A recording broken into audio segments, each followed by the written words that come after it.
Okay, we're talking about input and output devices this week, I/O devices, and we're moving into talking about output devices. And one of the main output devices is things that we could see, right? Like how do we get a computer to show us stuff that we can visually see? And the main way that we get a computer to show us things is by using a monitor. So computers show us stuff on monitors. They output whatever visual things onto the monitor, and then we can look at it. And so if you go to Google and you search for monitors and then look at the images, you see, yeah, you pretty much see, what monitors look like today. One of the interesting things you'll see is that you can set up monitors to be like multiple monitors working together on the same system. So here's some sort of a system, maybe for, I don't know, editing movies, where you have multiple monitors hooked up, and the computer interfaces with all of these monitors right here as if it's just one screen onto which to project images. And mostly that's the way it interfaces with it. You can also put onto one screen, you could open a window there, open another window here. So you could have multiple monitors set up to your computer, which is just kind of cool to know about. Or instead of having two smaller monitors, you could just get one really big one really big one.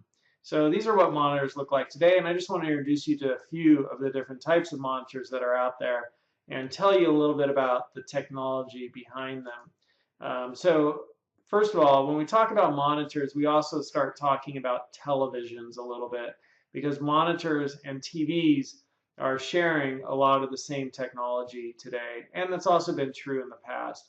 And if we look at the history of what kind of monitors or televisions do we use, going back, into when I was younger and even into like the 90s and early 2000s, mid 2000s, we were using something called CRT monitors, and those stood for cathode ray tube monitors. And here you see a little bit of the technology about how the cathode ray tube worked.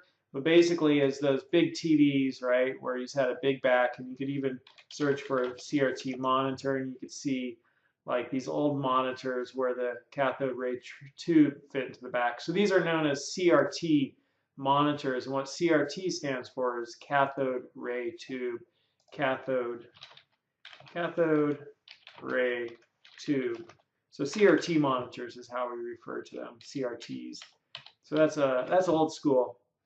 And then came plasma, and plasma, also kind of known as flat screens, right? That was the next step in the history of sort of monitors, and plasma flat screens were totally cool and a huge invention. But if you go today and you look at like Costco, hey, what TVs are available for sale? And if I come here and I do a Control F to search this page, right? Like I'm looking for all the TVs here. I'm going to search for plasma. I get nothing. So Costco is no longer selling plasma TVs, which is kind of indicative. That tells me something. Not too long ago, they were still there. If I go to Google and search Google Shopping for plasma, I still get some plasma TVs. And there are, for people who are like, image connoisseurs and like to make really, are very sensitive to the way the image works, the way the image looks. Some people still prefer the plasma flat screen television to the LCD, the liquid crystal display, which was the LCD was the next evolution in flat screen technology for TVs and monitors. But some people still prefer the plasma, and you can still buy plasma monitors out there. There's some cool videos on YouTube. I like these by Tenrate. And so here is a video that they have about plasma TVs versus LCD TVs, and you can kind of learn the difference between the two and how the image quality is slightly different between the two technologies. All right. So the next evolution of monitors is we had LCDs, and we had fluorescent backlit LCDs, and we also had LED backlit LCDs. And LCD stands for liquid crystal display. So that's what LCD stands for, liquid crystal display, LCD. And for a liquid crystal display, they need some sort of light behind the screen, and there's two types of lights that could be provided. So originally, LCDs were backlit with fluorescent technology, fluorescent light, but more recently LCDs are being backlit with LEDs, light emitting diodes, And we learned a little bit about LEDs, light emitting diodes, when we were looking at solid state storage, right? And overlapping, getting two types of silicon and doping it, getting the P-type and N-type, and then overlapping it and creating a diode. So we learned a little bit about those. And light emitting diodes is how LCDs are being backlit today. And you can see again at the YouTube this video, LED TV versus LCD TV, right? They make the distinction here between being fluorescent, because people will confuse these, like, oh, what, I want to get an LED or LCD. Well, LCD is an LED, and LCD is backlit with LED versus LCD being backlit with fluorescent, right? These are the two types. So this video kind of makes that distinction here, and talks a little bit about the advantages and disadvantages of how the color comes out with those two different lighting technologies. So it's kind of a cool video. Anyhow, that's the history of the monitors.